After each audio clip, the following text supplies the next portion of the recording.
আসসালামু আলাইকুম রহমতুল্লাহ। প্রিয় দর্শক, আজ নিয়ে এসেছি দারুণ স্বাদের মাছের রেসিপি। অনেক সময় আমাদের মাছ খাওয়া হয়ে যায়, তো মাথা এবং লেজের অংশ পড়ে থাকে। এই অংশটা কিভাবে খুব সহজে মজা করে রান্না করে নেওয়া যায়, সেই সব কিছু আজকের ভিডিওতে রেখেছি। আশা করি আজকের ভিডিওটা আপনাদের কাছে অনেক বেশি ভালো লাগবে। চলুন তবে ভিডিওর মূল পর্বে।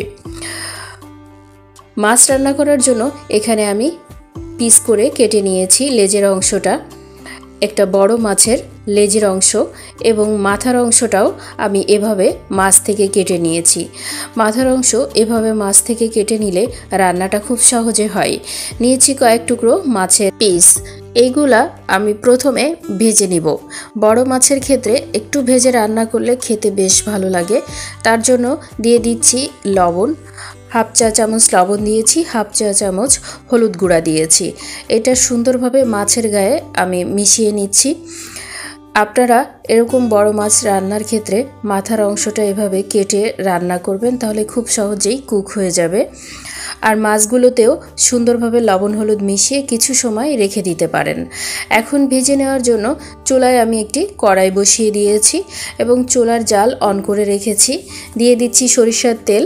এটা বেশ গরম হয়ে গেছে। মাছের টুকরোগুলো এভাবে আমি দিয়ে কিছু সময় ভেজে নিব। বড় মাছগুলো ভেজে রান্না করলে স্বাদটা দ্বিগুণভাবে বেড়ে যায়। এখন একটা পাশ ভেজে নেওয়া হয়ে গেছে, এখন আমি উল্টে দিচ্ছি। অপর পাশও কিছু সময় ভেজে নিব। তুলে নিচ্ছি মাছগুলাকে, সুন্দরভাবে ভেজে নেওয়া হয়ে গেছে। মাথার অংশটা দিয়ে নিয়েছি একই তেলে। এটা সময় নিয়ে একটু ভেজে নিচ্ছি। একটা সাইড যখন ভেজে নেওয়া হবে উল্টে পাল্টে দিয়ে ভেজে নেবেন। তুলে নিচ্ছি। এখন এই তেলে বাকি রান্নাটা সেরে নিব। প্রথমেই দিয়ে দিচ্ছি পেঁয়াজ বাটা, যেহেতু গ্রেভি আকারে রান্না করে নিচ্ছি। আপনারা চাইলে পেঁয়াজ কুচি দিয়েও রান্না করে নিতে পারবেন। দিয়ে দিচ্ছি এখানে 1.5 চা চামচের মতো রসুন বাটা। রসুন বাটাটা মাছের ক্ষেত্রে একটু বেশি দিলে খেতে বেশ ভালো লাগে। দিয়ে দিচ্ছি স্বাদ মতো লবণ, 1 চা চামচ লবণ দিয়ে নিয়েছি। দিয়ে দিব জিরা গুঁড়া, 1 চা চামচ জিরা গুঁড়া দিয়েছি। আগে থেকে এটা টেলে আমি গুঁড়া করে রেখেছি।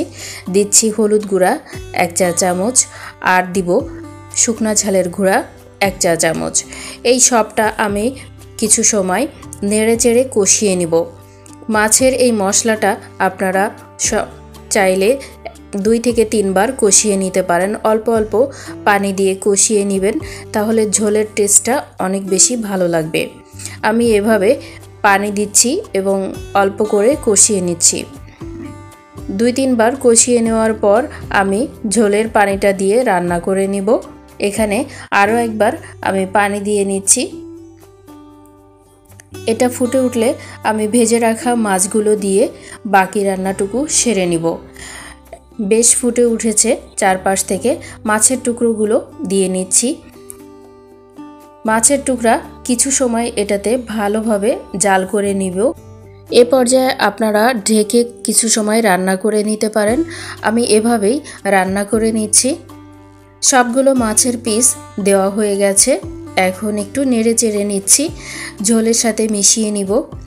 আর শেষ মুহূর্তে কিছু সময় ঢেকে আমি রান্না করব। দিয়ে দিচ্ছি ঢাকনি এবং 4 থেকে 5 মিনিটের মতো এভাবে টকবক করে ফুটতে থাকবে এবং রান্না হতে থাকবে। আমি একটু চেক করে নিচ্ছি কেমন হয়েছে। অনেকটা ঝোল টেনে গিয়েছে এবং রান্নাটাও অনেকটা হয়ে গিয়েছে। আমি নেড়ে দেখিয়ে দিচ্ছি ঝোলেরটা কতটা টেনে নিয়েছে মাছ। এ পর্যায়ে আমি দিয়ে দিব কিছু কাঁচা ঝাল।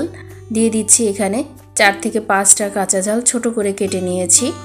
আর দিয়ে দিব ধনেপাতা, ফ্রেশ ধনেপাতা কুচি করে রেখেছি।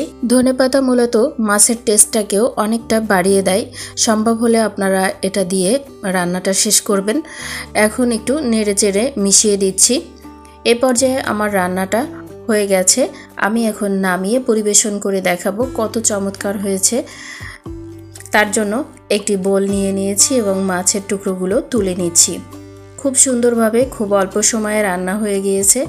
একটু সাজিয়ে নেওয়ার জন্য এক পাশে কিছু ধনেপাতা দিয়ে নিয়েছি।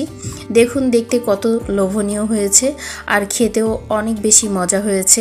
এই সহজ আর সিম্পল রেসিপি আপনাদের যদি ভালো লেগে থাকে এভাবে মাছের লেজ এবং মাথার অংশটা বাসায় রান্না করে দেখতে পারেন। আশা করি সবাই অনেক বেশি পছন্দ করবে। পরবর্তী ভিডিওর আমন্ত্রণ জানিয়ে এখানেই শেষ করছি। আল্লাহ হাফেজ।